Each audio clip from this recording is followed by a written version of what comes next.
The sound of skin on skin explodes through the 5-star silence. Every head in the marble lobby snaps toward the front desk. A woman in a navy dress is rocked sideways, one hand flying to her cheek. The man in the black suit who hit her straightens his cuffs like he just swatted a fly. "Get out," he hisses. "People like you don't belong here." What nobody in that lobby knows is that the woman he just slapped doesn't just belong there. She owns the building. Her name is on every paycheck. And in less than 7 minutes, she is going to end every single career standing behind that front desk. But rewind. 10 minutes earlier, the morning sun kissed the gold letters over the revolving doors. Ellison Grand. Dr. Maya Ellison stepped out of a town car, suitcase rolling behind her, expression calm, almost clinical. To any stranger, she looked like another successful business traveler. To shareholders, she was the visionary billionaire who built a hospitality empire from nothing. Today, she wasn't the CEO. No security detail. No entourage. Just a single reservation under a different first name, a personal card, and one purpose. To find out if the whispers of racism inside her crown jewel were true. The doorman's eyes slid right past her dark face and neat bun, locking instead on the white couple stepping out of a Mercedes. His spine straightened. "Good morning, sir. Welcome back," he beamed at them. Maya, pulling her own suitcase, opened the glass door for herself. One tiny data point. One more cut she tucked away in the back of her mind. Her heels clicked across the lobby, echoing up toward the chandelier she'd personally approved. At the front desk, a young clerk with a name tag that read Jordan stiffened as she approached. "Good morning," Maya said, soft but clear. "I have a reservation." Jordan didn't smile. Didn't offer the practiced warmth she'd seen them give a white guest 2 minutes earlier. "ID and card," they said flatly, fingers already hovering over the keyboard. Maya handed over her documents, eyes flicking sideways. At the next station, another clerk laughed with a white family, waving away their attempt to pull out ID. "No worries, Mr. Sanderson, we know you," the clerk grinned. 2 sets of guests. 2 different standards. Maya's jaw tightened a millimeter. Another data point. Jordan frowned at the screen. "There's an issue with your payment history," they muttered, voice cooling another few degrees. Maya nodded once.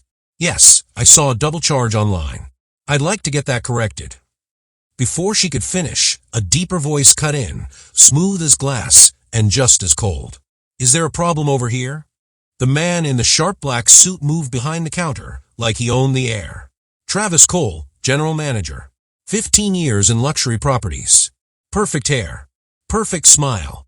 The kind of man boards trusted without question because he looked like every other man who'd ever run their world. Jordan straightened. "Just a billing question, Mr. Cole." Travis didn't look at the screen. He looked at Maya. Up. Down. A slow, assessing scan that had nothing to do with hospitality systems. "Ma'am," he said, stretching the word until it dripped condescension, "our rates are very clear. If you're confused, I can recommend some more affordable places down the street." The choice of words. The way he leaned across the counter, trying to loom over her. The effortless way he assumed that a black woman questioning a bill must be broken or scheming or both. Maya felt the old heat rise in her chest, the same heat she'd felt as a child watching her father turned away from hotels. But her voice, when she spoke, was ice, smooth. "I understand your rates," she said. "What I don't understand is being charged twice in one night." Around them, the lobby buzzed on, suitcases rolling, coffee cups clinking, elevator doors chiming. But at that counter, something else was humming under the surface. History, power, and the quiet fury of someone who has seen this play before. Travis's smile sharpened, and his next move would decide not just his future, but the fate of the entire hotel. When a man like that thinks he's untouchable, what happens when he picks the wrong woman to humiliate? And what would you do if you watched it unfold right in front of you? Would you speak up or stay silent and look away like everyone else in that lobby? The temperature in the space between them seemed to drop 10 degrees. Travis planted both hands on the counter, leaning in until Maya could smell his expensive cologne. "I've been doing this a long time," he said. "Our system doesn't make mistakes. But people try things." He let the last 2 words hang, an accusation with a price tag. Behind him, Jordan's fingers stilled on the keyboard. Maya straightened, matching his gaze, giving him none of the flinch he was reaching for. I'm not trying anything. I'm asking for a duplicate charge to be reversed.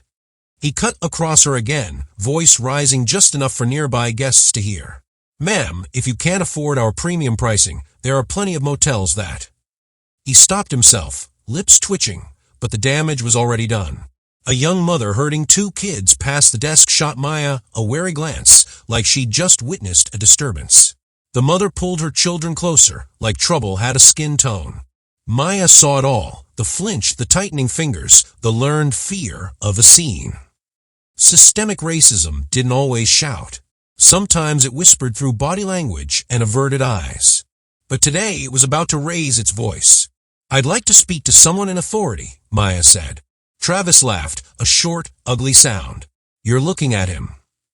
He flashed his name tag, as if manager were a crown and not just a job that existed because someone like Maya had imagined this place into being. Maya's fingers brushed the credit card on the counter, feeling the raised letters of her own last name.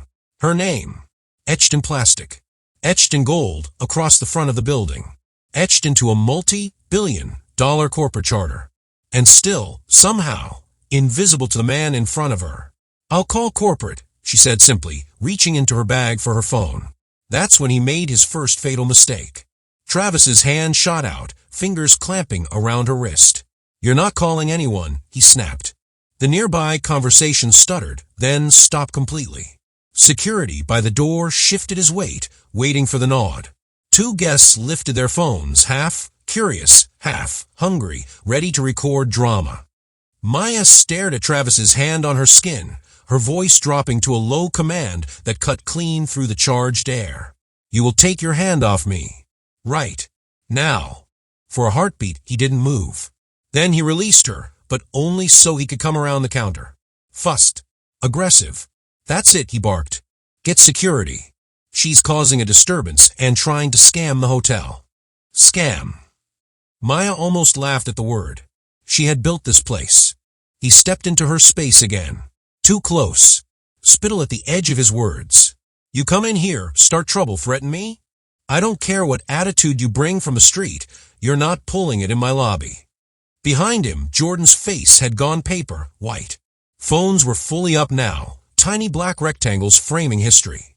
Maya's heartbeat was steady in her ears. This, she said clearly, is my hotel.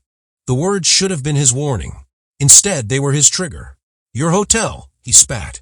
You delusional. The slap cracked through the lobby like a gunshot. Her head jerked to the side. One earring flew, clattering across the marble she'd personally chosen from an Italian quarry. Time seemed to slow as every sound fell away. Even the espresso machine behind the cafe paused mid. Hiss. Maya straightened. Very slowly, hand pressed to the side of her burning face, eyes locked on his. No tears.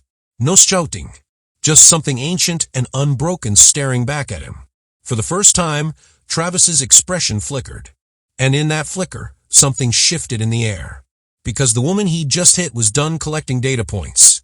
She was about to use every ounce of power the system had tried to deny she held. If hearing a manager slap a black guest in 2025 makes your blood boil, make sure you're subscribed so you don't miss what she does next with that rage. How you think a CEO who's just been assaulted in her own lobby is going to respond, by walking away quietly or by turning the entire system on its head in front of everyone watching? 7 minutes. That's all the time it took to flip the script from angry black woman causing trouble to every employee in this lobby is out of a job. Maya didn't raise her voice. She didn't need to. Power, when it finally decides to speak for itself, doesn't shout. She pulled her phone from her bag with the surgeon, steady hands, and tapped a single contact. The call rang once. Operations, this is Marcus. His familiar baritone boomed through the lobby on speaker, every syllable bouncing off the high ceiling. Marcus, Maya said, this is Dr. Ellison. I've just been physically assaulted by your general manager at the Grand. The silence that followed was electric. Jordan's eyes widened. Security, halfway through stepping forward, froze mid-stride. On the other end of the line, Marcus inhaled sharply. Dr. Ellison, Maya, are you hurt? Is this live right now? Very, she said. We're standing in the lobby. multiple witnesses, multiple cameras. She tilted the phone, letting the nearby smartphones and stunned faces come into Marcus's view via video. Across the country, in a corporate office drenched in glass and steel, he was already sitting up straighter. "Stay where you are," he said quickly. "I'm pulling HR into this call. Nobody touches the footage. Nobody touches him." Travis barked a laugh. "She's lying. She attacked me. Look at her. Who do you really think is causing trouble here?" Then another voice joined the call. "Dr. Ellison, this is Angela from HR. We're recording. Please describe exactly what he did."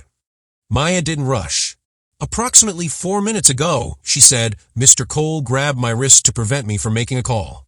When I told him to release me, he came around the desk, entered my personal space, shouted accusations of scamming, and slapped me across the face." She turned slightly, giving the cameras a full view of the reddening mark on her cheek. "The security footage will confirm all of this," she added. "Understood," Angela said, voice now clipped with fury. "Security, confiscate his access cards and keys. Effective immediately." The guard who'd been waiting for Travis's signal now took his badge instead. For the first time since he strolled over, Travis stepped back. "Hold on," he sputtered. "You people are seriously buying this. You people." The phrase hung in the air like a bad smell. Near the concierge desk, an older black woman in a housekeeping uniform, Gloria, slowly rose from her chair. She had 30-plus years of service in her spine and in her limp. "Dr. Ellison," she said softly but clearly, "do you want me to call medical?" Every head turned. If anyone in that lobby had ever glanced at an employee newsletter, they knew that face standing beside Gloria in last month's photo spread. The CEO, the founder, the woman Travis had just laid his hand on. "I'm all right, Gloria," Maya said, "but I'm going to need your help with something else." She tapped a code into her phone, and 3 tones chimed through the PA system, the manager, on duty alert. "Attention," Maya's voice echoed through hallways and back of house corridors. "All on-duty staff, please report to the main lobby immediately." In guest rooms, in the kitchen, in housekeeping closets, employees glanced at each other, confused. Within minutes, housekeepers in uniforms, bellhops in vests, line cooks in stained aprons, and desk clerks formed a loose half-circle around the front desk. Maya stood in the center, phone still on speaker, the corporate team a disembodied chorus in her palm. Some staff looked worried. Others looked annoyed. A few, the ones who'd laughed seconds after the slap, smirked, assuming this would end with her being dragged out. Instead, Maya took a breath and let decades of swallowed humiliation harden into resolve. "For those who don't recognize me," she began, "my name is Dr. Maya Ellison. I own this hotel." A ripple ran through the crowd. A busboy actually dropped a tray. "I built this company to be a place where every guest and every employee is treated with dignity. Over the last year, we've had 37 complaints of racist treatment at this property alone." She swept the room with her gaze. Those complaints were ignored, or buried, or quietly paid off. Her eyes landed on Travis. "Today, your manager decided he could put his hands on a black woman in this lobby and expect the system to back him up. He was almost right." Angela's voice sounded through the speaker. "We hear you, Dr. Ellison. Proceed." Maya nodded once.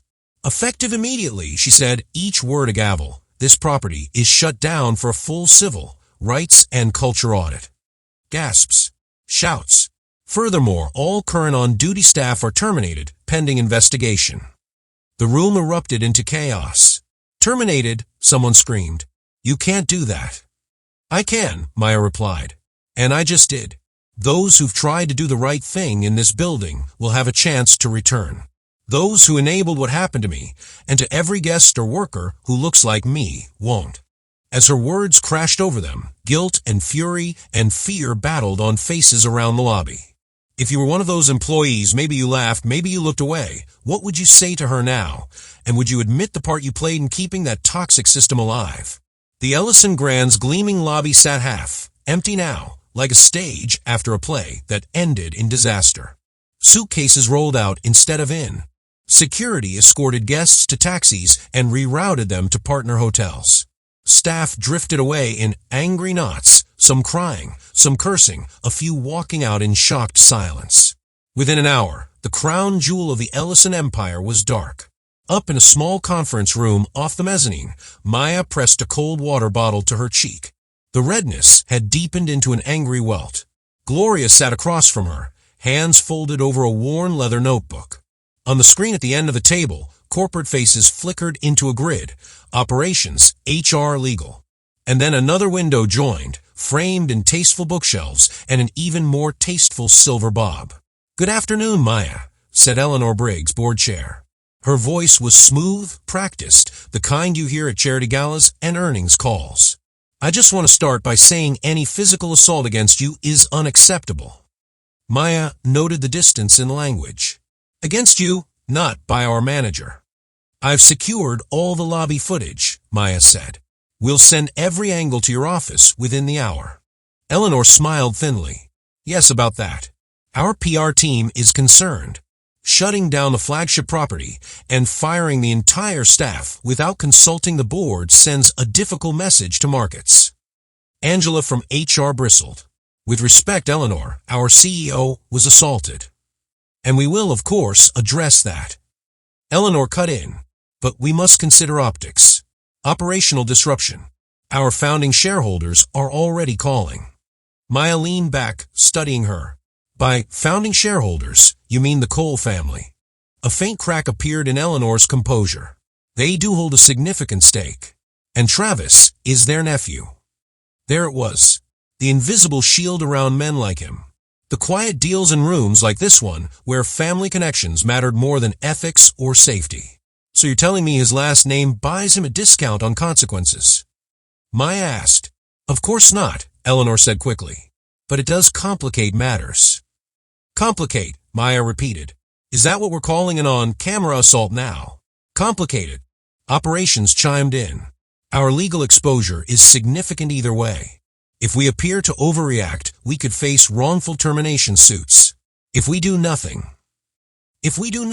Maya said, "we confirm every suspicion our black guests and staff already have about us." The room fell into a brittle quiet. Eleanor sighed, a sound meant to convey burdened wisdom. "We're asking you to slow down, not stand down. Give us 24 hours. No more unilateral decisions until the board has reviewed the situation." Unilateral. The word stung more than she expected. Her own board chair framed her decision as rash, emotional, out of control. Maya's cheek throbbed where Travis's hand had left its mark.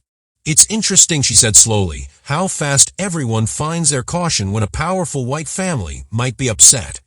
No one responded, but several pairs of eyes darted away from the camera. Meanwhile, the Cole family's lawyers were already drafting their version of events. Later that night, in her penthouse overlooking the city, Maya sat surrounded by printouts from the company's own complaint system. She'd pulled every file with the tag Ellison Grand and discrimination. The stack was obscene.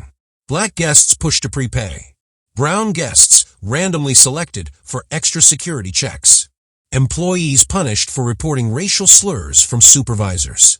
She read until the words blurred. Each report a tiny flare in the dark that had been quickly smothered with resolved or guest appeased with voucher. Travis's name appeared again and again. So did a pattern of non-action from people who reported to Eleanor's friends. This wasn't one man's bias. It was an ecosystem. On her phone, a new message flashed. Alicia Ramos saw the footage. "I'm free at 7 a.m. Bring everything. We're not just handling an assault, we're dismantling a system." Maya stared at the city lights, remembering nights as a kid spent in the car because no hotel would take her family. She hadn't clawed her way to the top just to become another silent executive smoothing things over. If you're here because these kinds of stories hit something deep in you, tap subscribe so you don't miss how she turns one slap into a reckoning for an entire industry. When a board would rather protect old money than its own black CEO, what happens when the CEO decides to stop asking for permission and starts using every tool the system gives her? By 7 a.m., the polished law office of Alicia Ramos was already humming. Files spread across a glass conference table. Laptops open to internal portals and legal databases. Maya sat at one end, the bruise on her cheek now a faint map of what had happened. Alicia paced, dark curls pulled back, eyes sharp with a familiar fire. "Start from the top," Alicia said, hitting a record on a small device. Maya walked her through everything. The arrival, the doorman's indifference, Jordan's stiffness, Travis's escalation, the slap, the mass firing. Every detail mattered now, not just for her, but for everyone who'd ever been treated the same way without a billion-dollar title to shield them. Alicia's pen scratched furiously across a yellow legal pad. When Maya finished, the room felt heavier. "This is bigger than you and Travis," Alicia said. "This is structural. The assault is the clearest incident, but the pattern is the real case." She tapped the stack of complaints Maya had pulled. "Look at this. Same excuses, same misunderstandings, same actions over and over. Different faces, same story." Maya nodded. "I need to know how deep it goes. Not just at the Grand, across the whole chain." "Then we go hunting," Alicia said. That afternoon, Maya sat in a cramped office just off the Grand's laundry room. The air smelled of detergent and old dust. Gloria sat across from her, that same worn notebook on the desk between them, except now, Maya could see there wasn't just one. There were several, each one thick with years. "I started writing things down back in '89, Gloria said. "Figured if no one would listen to my voice, maybe they'd listen to paper someday." She opened the first notebook.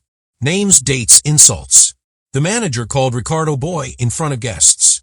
Ricardo asked HR to intervene. Given bad shifts instead. The guests complained black couple looked suspicious. The manager ordered extra room checks. The couple checked out early and said they'd never come back. Maya flipped through page after page, anger tightening in her chest like a fist. "How many times did you report this?" she asked. Gloria shrugged one shoulder. "Too many to count. Sometimes I get called overly sensitive. Sometimes they'd say, 'We'll handle it.' It never changed. So I wrote more." She pulled out a single folded memo, edges soft from being opened and re-opened. This is important," she said. The memo was from a former general manager, dated years before Travis. It explicitly warned corporations about racial profiling at the Grand. It named supervisors. It recommended mandatory anti-bias training and policy changes. In the margin, someone at corporate had scrawled, "Family won't like this." Maya exhaled slowly. They'd known. It wasn't just negligence, it was a conscious choice to look away because the people benefiting from the bias were connected. "This plus the complaints, plus the footage, they can't bury this," she murmured. Gloria watched her quietly. "You know," Gloria said, "for years I thought, if the right person ever sees these, maybe things will change." She smiled, tired but hopeful. "I didn't know that person would be you getting hit in your own lobby." Maya closed the notebook gently. "We're going to make sure no one ever has to keep this much pain in a drawer again." Later, in a corner booth of a dim coffee shop, Alicia met a trembling Jordan. They slid a small USB drive across the table. "I copied what I could before they locked me out," Jordan whispered. "Security feeds, group chats, emails. You need to see what they say about black guests when no one's watching." Alicia nodded. "You're doing the right thing." Jordan's eyes were wet. "I went along with some of it," they admitted. "I told myself it was just policy, that I'd get fired if I didn't. But after what he did to her, I couldn't sleep." If you've ever worked somewhere and watched something wrong happen, maybe even went along because you were scared, what held you back from speaking up? And what would you tell your past self if you could go back and change that choice? The town hall wasn't supposed to happen. At least, not if the board, the founding family, and the PR team had their way. Handle it quietly, they urged. Internal review. Polished statement. No need for a circus. Maya and Alicia decided to build the circus themselves and make sure the whole world could see it. 3 days after the slap, a community center ballroom buzzed like a beehive. Folding chairs filled. Camera tripods sprouted along the back wall. A homemade sign near the entrance read, "Truth about the Ellison Grand, public meeting, live." On stage, a large screen waited behind a single microphone. Maya stood in the wings, steadying her breathing. She'd spoken on global stages. She'd presented to heads of state and billionaires. But this felt different. This wasn't about impressing power. It was about confronting it. Alicia stepped up to the mic first. "Thank you for coming," she began, voice clear. "Tonight is about two things, evidence and experience. We're here to talk about what happens when systemic racism hides inside luxury and calls itself policy." She nodded to the back. "Let's start with what many of you have already seen and what you haven't." The lights dimmed. The unedited lobby footage filled the screen. Travis's smirk, his hand on Maya's wrist. The slap, louder through the speakers than it had been in person. There were gasps, curses under people's breath, the rustle of bodies leaning forward. The clip continued past the moment most online viewers had been shown, revealing Maya's measured response, her phone call, the corporate voices on speaker. Side by side, Alicia played the doctored viral version, cropped, audio distorted, beginning only after the slap. "You've been told this was an overreaction," Alicia said. "You've been told the context is complicated. Watch both and decide for yourself." Then Gloria took the stage. She was no longer just a housekeeper. She was the historian of an entire building's sins. She opened one of her notebooks with trembling but determined hands. "For 35 years, I watched this hotel change its curtains, its menus, its logos," she said. "But some things never changed." She read entry after entry. Dates. Names. Words managers thought no one was keeping track of. The room shifted from shock to a quiet, simmering rage. Former employees followed. A bellman told of being written up for attitude when he gently corrected a guest's racist joke. A server described watching black patrons seated by the kitchen door for rotation reasons. A mixed-race assistant manager recounted being passed over for promotion in favor of a less qualified white colleague named Travis. The pattern was impossible to deny. Midway through, Alicia shared a simple slide, a clause from the Ellison Hospitality Investor Agreement. Article 7, Section 12. A civil rights provision. If systemic discrimination is found and leadership retaliates against those who report it, Alicia read, shareholders may vote to strip voting rights from the responsible parties. She let the words hang. "We believe what happened at the Grand triggers this clause," she said. "That means we're not just fighting for justice in one lobby. We're talking about who gets to decide what this company stands for." In living rooms and on phones around the world, viewers of the live stream leaned closer.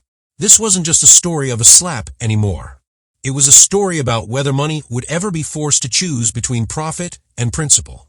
If you believe these choices shouldn't be made behind closed doors where no one sees who gets protected and who gets sacrificed, hit subscribe so you stay with this story all the way through the vote. When you put the raw footage, the hidden complaints, and a legal time bomb like that clause in front of thousands of shareholders, will they side with the family that built the brand or the black woman who built the company? The shareholder meeting was held at a rival hotel because the Grand was still dark. Fitting, Maya thought. Sometimes you have to leave the temple to cleanse it. Dozens of investors, from small stakeholders to massive funds, filled the ballroom. Reporters hovered near the back, ready to turn numbers into narratives. At the front, a long table of executives sat under unforgiving lights. Eleanor in the center, immaculate as always. Maya to one side, Alicia beside her. On the other side, lawyers for the Cole family, faces tight with controlled anger. Somewhere in the second row, Travis sat with his jaw clenched, out on bail, but very much on display. Eleanor opened the meeting with the practice cadence of 1,000 quarterly calls. "Recent events at the Ellison Grand have created unprecedented challenges," she said. "We are here to address both our moral responsibilities and our obligations to shareholders." Maya listened, noting the order. Money first. Ethics second. Alicia took the mic next and didn't bother with corporate niceties. "You've seen the unedited footage," she said. "You've read the reports. You know a black CEO was physically assaulted by a white manager in her own hotel, in a place already riddled with documented racism."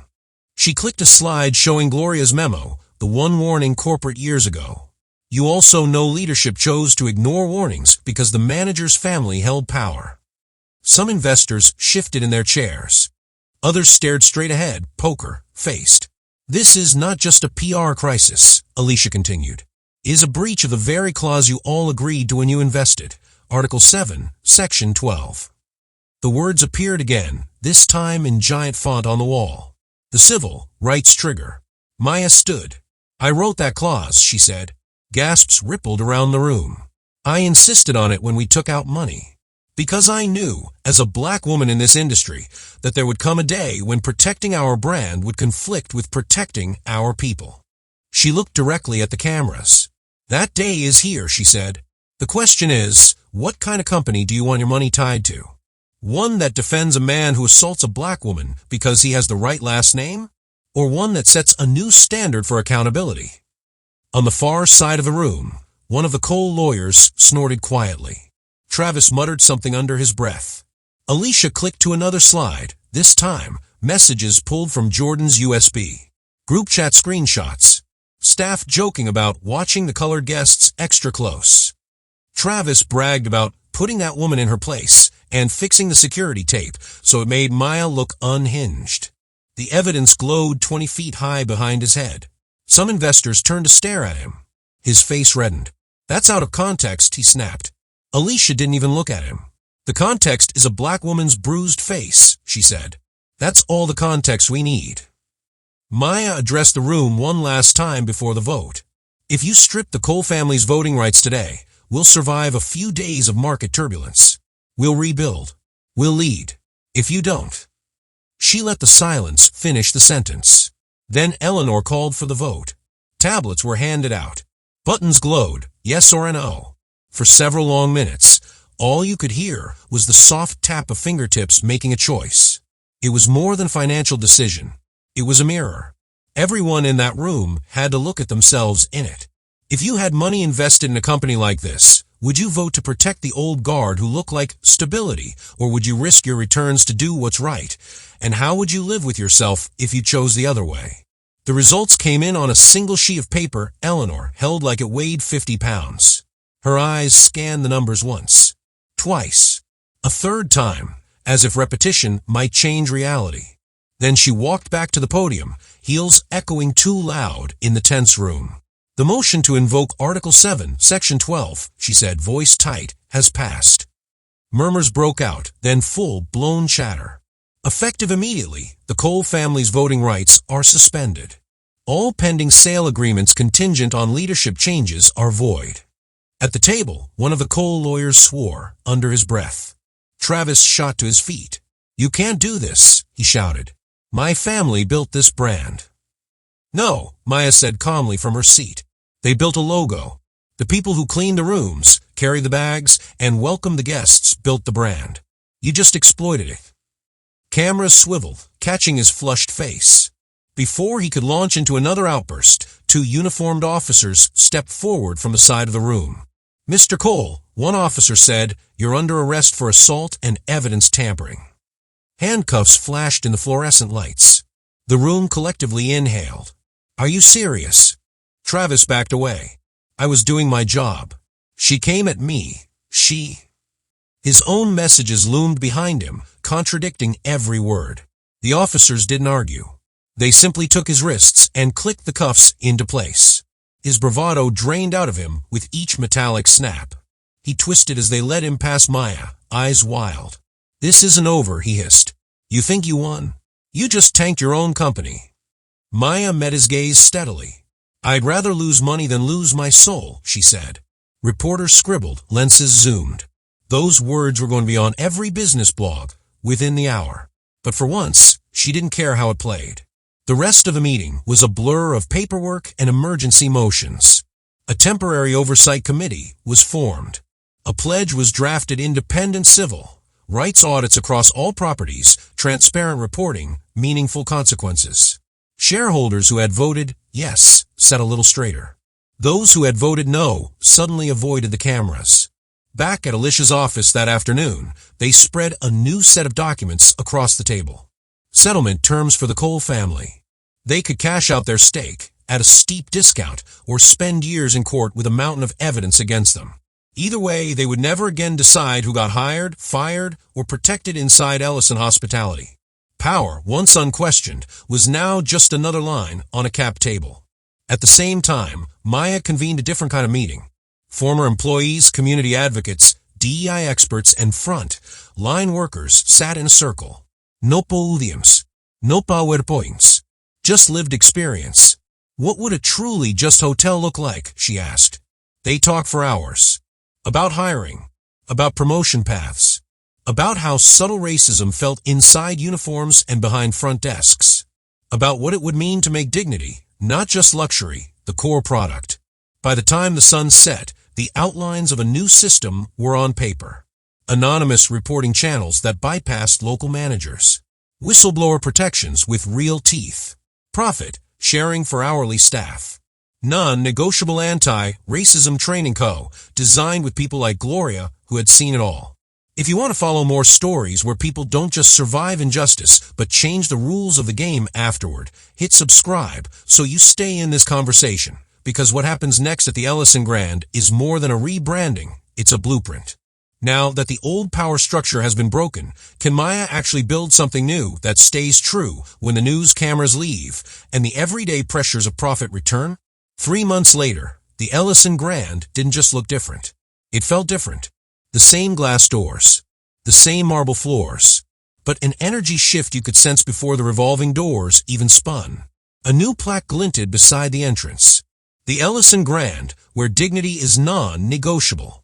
Below, in smaller letters, committed to equity, accountability, and justice for guests and staff. Some passers-by rolled their eyes at the wording. Marketing, one man muttered to his friend. Everyone's awake now.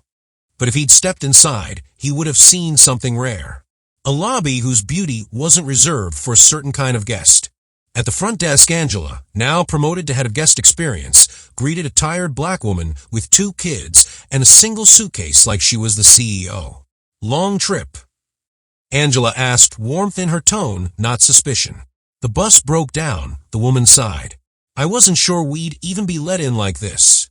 Angela's smile didn't flicker. "Ma'am, if you have a reservation, you have a room. And if you don't, we'll do our best to find you one." No extra deposits. No scanning her outfit before deciding her worth. In the back office, Gloria swiveled in a chair she never thought she'd sit in, general manager.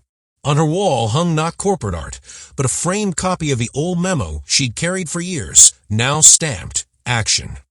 Below it, another frame held the first page of her notebooks, labeled Archive of Truth. She smiled every time she saw it. Her door was open as a young employee knocked. "Gloria?" A guest complained about their room view. They wanted the park, but got the city. "How were the assignments done?" Gloria asked. "Randomized," the employee replied. "System generated. We followed the fairness protocol." Gloria nodded. "Then offer them a switch if we can. But we don't play favorites anymore, you know the drill." Downstairs, Jordan walked the lobby, not as a nervous clerk now, but as director of compliance. Their job wasn't to catch people messing up. It was to make sure the structure itself didn't push them toward harm. They stopped near the concierge desk as a white guest grew impatient with a black employee over a minor delay. "I'm a platinum member," he snapped. "I shouldn't have to wait behind." Jordan stepped in smoothly. "Sir, we'll have your request handled as quickly as possible, in order of arrival. Our status program doesn't prioritize people over people." The guest blinked, thrown by the lack of deference he was used to. He huffed but quieted. Old habits on all sides would take time to unlearn. Across town, at a dim neighborhood bar, a different learning was happening. Mike, the former security guard who'd laughed after the slap, watched a news segment about the new Ellison standard. The reporter highlighted profit, sharing, promotions from within, and zero tolerance harassment policies. "I was there when it started," Mike muttered to the bartender. "You must feel proud," the bartender said. Mike stared into his drink. "I feel like I failed a test," he admitted. "She was right in front of me, and I did nothing. Some of us lost our jobs for following orders. Some of us lost them for staying quiet." He shook his head. "Maybe we deserved it." Back at the Grand, Maya stood near the windows, watching sunlight paint patterns on polished stone. She wasn't here as a secret shopper this time. Staff greeted her openly as Dr. Ellison, but the tone was different now, not fear, not fake cheerfulness. Respect. The kind of respect that flows both ways. An elderly black couple stepped through the doors, walking slowly, hands clasped. They paused, looking up at the gold letters. Then the woman caught sight of Maya, and her eyes widened. "Are you?" she began. Maya smiled. Welcome to the Ellison Grand. The woman's mouth trembled. I saw what they did to you on the news, she said. I've been turned away from more lobbies than I can count. We wanted to see the hotel that woman fought for. Maya's throat tightened. This isn't my victory, she said gently. It's ours. Across the lobby, staff moved with a new kind of confidence. Not because they were perfect, but because they knew the rules were finally the same for everyone. If you've made it this far, I want to know, which moment of this story hit you the hardest? The slap, the firing, the arrest, or the reopening? And why does that part stick with you? That night, after the last guest checked in and the lobby quieted to a soft hum, Maya rode the elevator up alone. No entourage, no cameras. Just the low mechanical whir and her own reflection in the mirrored walls. A faint shadow still lingered along her cheekbone, more memory than bruise now. She stepped out onto the top floor, where a small terrace overlooked the city. This was where she'd once stood with architects, imagining a future where families like hers could walk into any hotel without bracing for humiliation. Back then, it had felt almost naive. Now, it felt like a promise she was finally starting to keep. The wind tugged at her hair as she leaned on the railing. Her phone buzzed. A message from Alicia. Civil rights organizations want to feature the Ellison Grand as a case study. Are you ready to be a template? Another from Gloria, a photo of new trainees, diverse and grinning, standing in front of a slide titled Dignity First. And one from an unknown number, just 3 words, thank you. A guest. She saved that one. In the weeks since the reopening, the noise had quieted. The headlines moved on to other scandals. Stock prices stabilized, then ticked upward as guests responded to the new ethos. Some investors who'd voted no quietly sold their shares. New ones came in, drawn by something rarer than quarterly gains, a story of transformation. Maya knew the work wasn't done. Racism didn't vanish because one hotel rewrote its handbook. Other properties still needed audits. Other industries still protected their own Travises in wood, paneled rooms with closed doors. But she also knew something had shifted in the narrative. For years, black women in boardrooms had been told to be grateful, to move delicately, to never make anyone too uncomfortable, to swallow the slights, smooth the rough edges, and fight behind the scenes. Maya had tried that. It had kept things stable. It had also let men like Travis believe they could hit her and walk away employed. This time, she hadn't swallowed it. She'd spit it back out in public, laid it on projectors, and invited the world to look. And instead of being destroyed, she'd watched the rot burn away from the structure she'd built. Scorched, yes, but still standing. Down below, the lobby doors slid open for a late check. In. A black teenager in a hoodie stepped hesitantly inside, carrying a duffel bag and the look of someone used to being watched. The night clerk smiled, eyes meeting him without flinching or narrowing. Welcome, she said simply. How can I help you tonight? No one hovered near security. Maya watched from above, unseen. The kid's shoulders dropped an inch as he approached the desk. It was such a small thing. Too small to trend, too quiet to go viral. But this, she thought, was the real revolution. Not the shareholder fireworks. Not the mugshot on the news. But the everyday moments where a system built on exclusion finally began to default to welcome. Where a black boy could walk into a luxury hotel and be seen as a guest instead of a threat. Where a black woman could own the place and be believed when she said, "This is my house." Her phone buzzed one last time. A scheduled reminder she had set months ago, before any of this happened. Board strategy call, expansion plans. She smiled wryly and dismissed it. Expansion could wait. For now, transformation was enough. If stories like this, where pain doesn't just end in punishment, but in building something better, matter to you, make sure you're subscribed so you don't miss the next fight, the next victory, the next blueprint for justice. Because after everything you've heard, isn't the real question this? In your own corner of the world, when you see the slap, literal or not, will you stay silent for comfort, or will you risk everything you've built to finally make it right?